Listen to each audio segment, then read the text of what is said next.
Hi, it's Alan back here again with video number 5 about the composition of the new piece for Nibs 2020, which is called Cool. Just talking about the actual scoring process now. The brass band, of course, is something that we all know and we all love. It's like a football team, it's very much a very set instrumentation.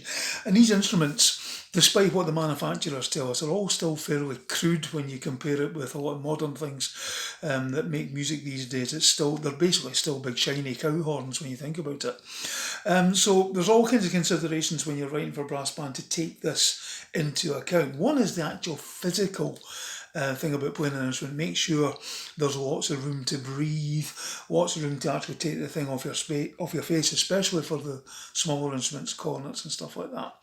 Also, the social aspect of playing in a brass band.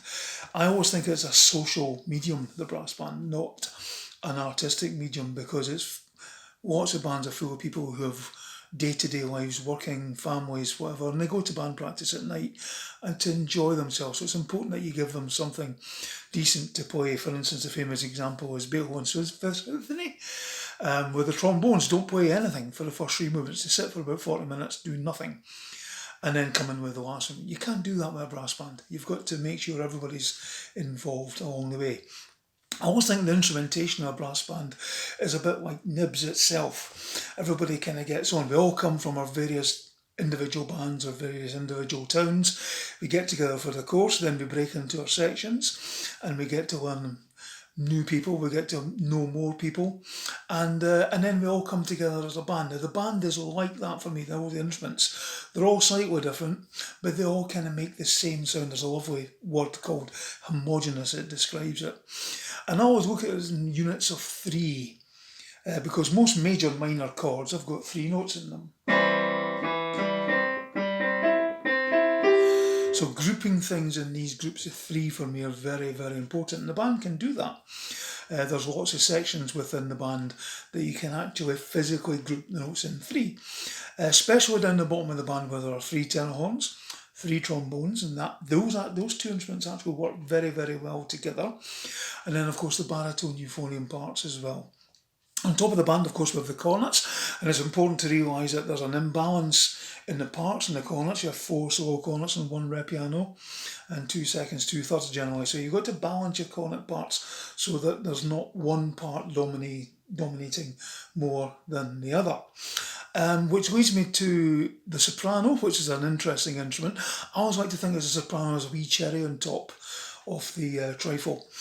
These days, soprano players seem to be a cross between superheroes and circus performers.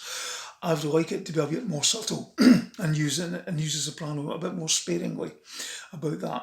Of course, I'm bearing Nibs in mind when I'm writing this piece and the energy that you will all bring to the music, especially this time when we're all really missing what we're doing. There'll be lots and lots of energy in the performance. So the piece is going to have lots and lots of energy in that respect. Euphoniums especially like to be kept busy with lots of semiquaver work. And there's a figure that I've used many times in pieces that seems to be popular, this kind of all that kind of thing. So there's a bit of that going on in the euphonium part. You like that? I know you will. Lots of other instruments, really, really special instruments in the band. For me, the bass trombone is one of the best ones, and we're very, very lucky in Nibs having 3 absolutely stonking bass trombone players, maybe even more. So the bass trombone part in this piece will be slightly more Olympic and acrobatic than I would normally write. But it's a great thing to play, isn't it? Basses, I like to keep them together as a gang. I think that's a really good sound we have with the E flat and B flat basses together. Not too much in the way of pedalling. Just occasional pedal note is nice. All the time, it's boring. Percussion writing, obviously we've talked about this. There might not be an awful lot of percussion, but this is part of the process we're doing here. We can be flexible about this and we can talk, see what instruments we have available.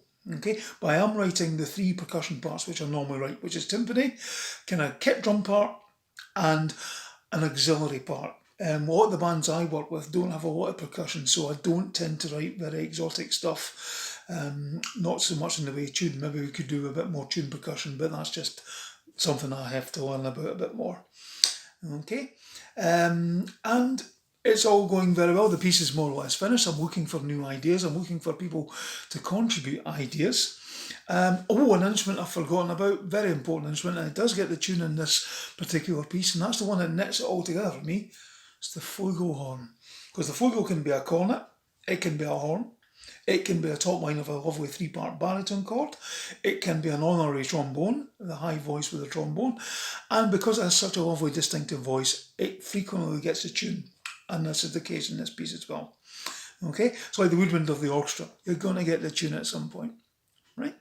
So, in my final video, we'll be talking about the way I deliver it and the way I work, which has been described recently as prehistoric. I'm sure you'll be interested to know about that. Thank you.